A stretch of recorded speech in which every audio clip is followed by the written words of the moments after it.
G'day again, wonderful listeners. This is episode 20 of Trev's Talk, and I'm your host, Trev. Last week, I promised to talk about an email I got that makes me believe I am to do a radio show. Remember from episode 17, I mentioned being in doubt about the way forward and asking for a sign from God, and then a few hours later, sitting down for a meal at the Radio Presenters Award night to see a fellow student, Peter, perform a sign of the cross and Latin language blessing over another student's meal. Wow! Not in a million years would you see someone do that out of the blue like that. It was a sign for sure. I need to take particular notice of Peter in future and may be able to partner with him to do a show and get the word out more on the Medjugorje phenomenon. But Peter in the past advised me to try podcasting as it would be more suitable than radio for the sort of show I wanted to do. So that's how I was led into podcasting. However, when I got that email from the radio station saying there were 3 positions vacant on the board of management, I realised the possibility of getting my show on the radio and maybe partnering with Peter if I was on the board. So I emailed my interest about 3 weeks ago. Last week I got an email back arranging a phone interview, which I now have done and await the outcome. Just as it was a sign from the spiritual world, 1,000,000 to 1 thing, when Peter performed a Latin language blessing over a fellow student's meal when I was in doubt about my way forward in radio or podcasting, it was another 1,000,000 to 1 thing when I read last Sunday in the Sunday Times a lengthy article about what one should do when faced with a challenging situation. The article said in several ways to step up and have a go. My confidence had been waxing and waning over taking on the work of a radio station board position. I was a bit anxious over whether the workload may be too heavy when I was already occupied with running the Medjugorje Centre charity and podcasting. Because it was 1,000,000 to 1 that I should be shown an article encouraging the doubtful to step up and have a go, I thought that's it. If selected, I will definitely have a go. If I get on the board and get my show on air, I will be broadcasting on YouTube, Spotify, and Radio Fremantle 107.9. The radio broadcasting will deliver my show to a local audience, and the podcasting goes worldwide.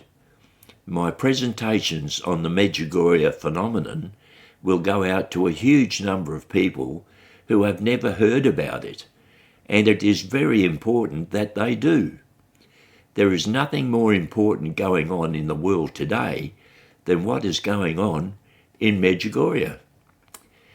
Changing subjects, I received an email from Pete, the Aboriginal school principal, yesterday, saying he has been preoccupied with some school issues and he thanked me for my patience in waiting for him to arrange a school assembly whereby I could present Mudge Scholarship Fund certificates to the 2 students selected by the teachers. Pete said he would have an assembly set up in a fortnight. I want to do the certificate presenting to the 2 students and get photos of that before I try for a meeting with a senior Muslim imam, so I have photos to show him, together with a business plan and other informative documents. That will make the meeting more professional and hopefully draw him in to wanting to be part of our scholarship fund project. That's about all I can say for this week on the scholarship project. It is a daunting thing that I could possibly pitch the 3 great faith leaders on my spiritually guided idea to become founders of the Moody Scholarship Fund and financially support it, not as a one-off, but as an ongoing project in the coming years. But then I read that 1,000,000-to-1 article in the Sunday Times about being brave and having a go at challenges. If you don't have a go, it can't happen. Also, I recall how having a go got me free helicopter rides for some kids at the Aboriginal school. In 2012, I raised funds enough to pay for a helicopter to land in the school grounds, take some kids selected for good behaviour and attendance on a flight over a large part of Perth and re-land in the school grounds in front of the whole assembled school, teachers, kids, everyone. Then the helicopter was shut down so that all the kids that didn't get a ride could all have a chance to see it up close and actually sit in it. After the sit in the helicopter opportunity, another batch of kids previously selected got a flight from the school grounds which did a big circuit around and over the city and landed back in the school grounds. Also, while the helicopter was shut down between flights, the pilot gave all the assembled kids a talk about being a pilot or aircraft engineer, trying to show the kids that anything is possible if you try hard at school. I had to raise $1,000 to pay for this amazing prize for the kids, and that was a large amount back in 2012. Raising the funds to pay for this amazing prize for a few kids was quite a task, and I got the idea to approach the helicopter company for it to be donated. I found out the company had a lady employed whose job included some public relations work. Her name was Joanna. I found her contact details and pitched to her to do an annual flight for the Aboriginal school kids. She got her company to say yes, and it became free.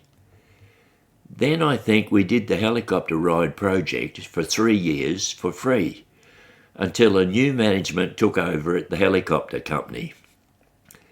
On the 5th year, I ordered the helicopter ride and the company did it. They sent me an invoice for nearly double what I paid the first time. I panicked, but when settled down, pleaded with the company and explained the previous pro bono arrangement for the helicopter ride in and out of the Aboriginal school and told them they should have warned us as the ride would have to be paid for this time. Anyway, the end position was that we did not have to pay. The company let us off the hook. So after having the annual helicopter ride for 5 years and not being confident in getting the need for raising nearly $2,000, I stopped it. No more fun helicopter rides for good behaviour and attendance. The ending of it was sad, but I got thoughts of starting a Monday hot dog lunch and approached Lee, the boss at our local IGA, for a donation of sausages each week.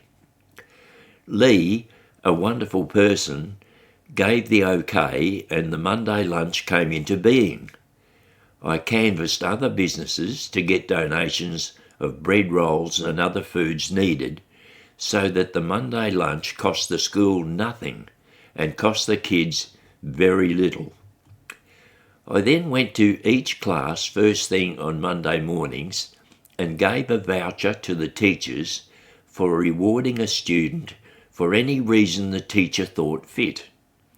The voucher enabled the rewarded kid to get a free sausage sizzle lunch, which included the hot dog and choice of a fruit juice drink or a cup of Milo made with hot milk.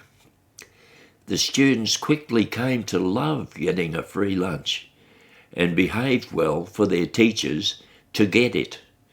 The lesson for me was that offering a large prize annually for good behaviour and attendance was not as beneficial in behaviour outcomes as offering a smaller reward prize each week. The free hot dog lunch every Monday worked the best.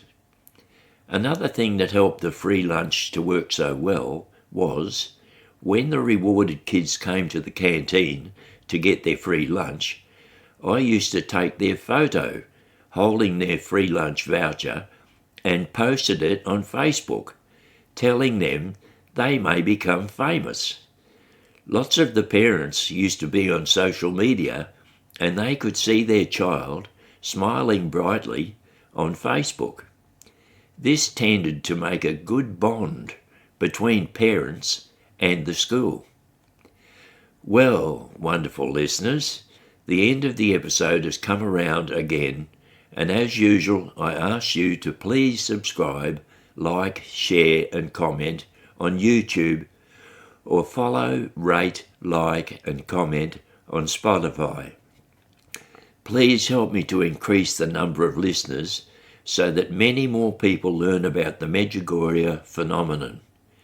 Thanks for listening this week, and I look forward to next week. So until then, this is Trev, tuning out.